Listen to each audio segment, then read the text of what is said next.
pas ce que ça donne, il vente vraiment fort. Et c'est la nouvelle coupe de cheveux ma GoPro.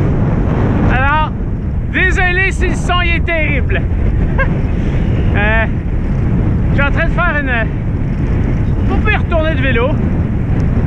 Retourner dans les alentours de 80 km. Ils vendent vraiment fort.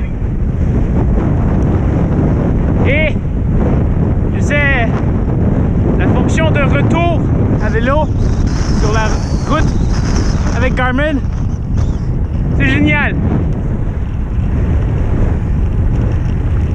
Je sais pas si tu peux bien voir. Et ça me dit de tourner sur la piste cyclable à droite dans à peu près 2,5 km. C'est vraiment génial. Je l'adore ça.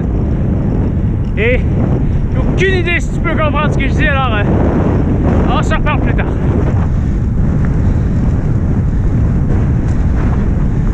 Bon, bref, ce que j'essaie d'expliquer, ça va aller mieux en studio avec un souffle, un cardio qui est pas à bout et pas de vent. Hein, en dedans, il n'y a pas de vent, à part la ventilation là-bas. Mais ça devrait aller, hein? Ce que j'essaie d'expliquer, c'est que c'est la première fois que je l'essayais. En fait, j'avais déjà essayé la fonction de retour sur la route avec la Garmin Tactix. Salut Bookie! Oui. Mais je l'avais jamais essayé en vélo. Et c'est quelque chose que j'avais vraiment hâte d'essayer. Parce que quand je fais des grands voyages à vélo, je veux dire, ma Ambit, elle me servait à savoir ma vitesse, la distance que je parcourais, combien de temps il me restait avant le coucher de soleil, ma vitesse moyenne. C'était un outil merveilleux à regarder rapidement. J'étais aussi capable de voir si j'allais dans la bonne direction parce que j'étais capable de savoir que, disons, mon point final de journée, il était à 60 km par là. Mais encore là, les routes, ils vont pas en ligne droite. Hein? Fait que ça veut pas dire que je suis nécessairement dans la bonne direction si je m'en vais par là. Ça veut pas dire que je suis dans la mauvaise direction si le point est complètement à ma droite ou même des fois, non, un peu en arrière, peut-être pas, mais bon. Mais oui, c'était sur des routes qui zigzaguent et tout. Mais où je veux en venir, c'est que quand même mon outil que j'utilisais pour savoir où tourner, sur quelle rue, dans combien de kilomètres il va falloir que je tourne, c'était toujours mon téléphone. Et mon téléphone est rangé dans mes sacoches. Donc ça m'oblige à arrêter, ouvrir une sacoche, prendre le téléphone, débarrer le téléphone, ouvrir la bonne application, attendre qu'elle charge, me rendre au bon endroit et regarder où est-ce que je suis rendu sur la carte. Le téléphone peut éventuellement manquer de batterie aussi. C'est certain que je me mets toujours des solutions de rechange pour recharger la batterie, mais le téléphone, c'est un outil qui fonctionne, mais c'est pas un outil qui fonctionne bien ou disons parfaitement pour faire ça.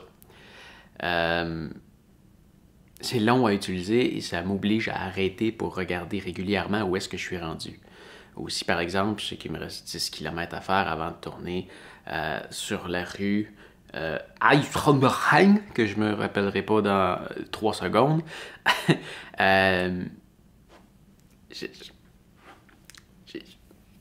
C'est ça, j'ai souvent besoin de regarder parce que tu te demandes est-ce que j'ai passé tout droit, est-ce que j'ai fait mes 10 km. Bon, c'est sur 10 km, je peux essayer de regarder sur ma montre, est-ce que je suis rendu là. Je peux essayer ça. Je peux essayer de me fixer un point, donc je suis rendu à 60 km aujourd'hui, donc à 70 à peu près, je devrais tourner, mais il y a toujours quelque chose qui te trotte en tête. Ah, j'ai-tu passé, je sais pas, ça, fait que t'arrêtes, tu regardes. Tandis que là, avec la Garmin Tactix, tu lèves ton bras et tu le vois.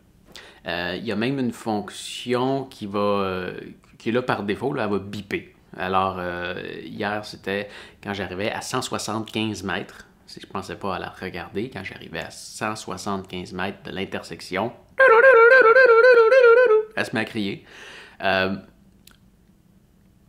C'est quand même fort, mais tu peux peux le manquer. S'il y a beaucoup de bruit autour, ça se peut que tu le manques, mais quand même, ça frappe. Il y a peut-être une option aussi d'activer la vibration parce que la montre peut vibrer. À voir. Je dois tester ce point-là. Mais quand même, 175 mètres avant, ça bip. À chaque fois, je l'ai entendu. Ça me dit de tourner. Et même que si jamais je me trompe de chemin, avoir bipé pour me dire hey, fais demi-tour ou continue par là, tourne, ça va vraiment bien me guider. On n'a pas vraiment besoin de préparation. Même la montre, on peut pointer une ville ou un point d'intérêt, ou on peut pointer une ville, rechercher un hôtel, un restaurant ou quelque chose. On peut vraiment tout retrouver dedans, alors c'est quand même assez génial. Par contre, ajouter un point d'intérêt sur les montres Suunto, ça m'a l'air plus simple, mais ça, il va falloir que j'essaie. En fait, je crois que j'ai besoin d'un logiciel supplémentaire dans la Garmin pour envoyer de quoi. Ça ne doit pas être si compliqué que ça, mais avec la Suunto, c'était très simple et intuitif. Ça se faisait à même l'application et on pouvait l'envoyer à partir de l'application sur la montre et ça ne semble pas pouvoir se faire avec la Garmin. Donc, peut-être un point positif pour Suunto. À déterminer. Autre chose? Tu vois la lumière, là? C'est un test que j'ai fait. En fait, c'est une très grosse lumière. Je m'en sers une fois de temps en temps pour recharger ma montre Seiko, qui est une simple montre ordinaire. Là. Mais c'est une montre...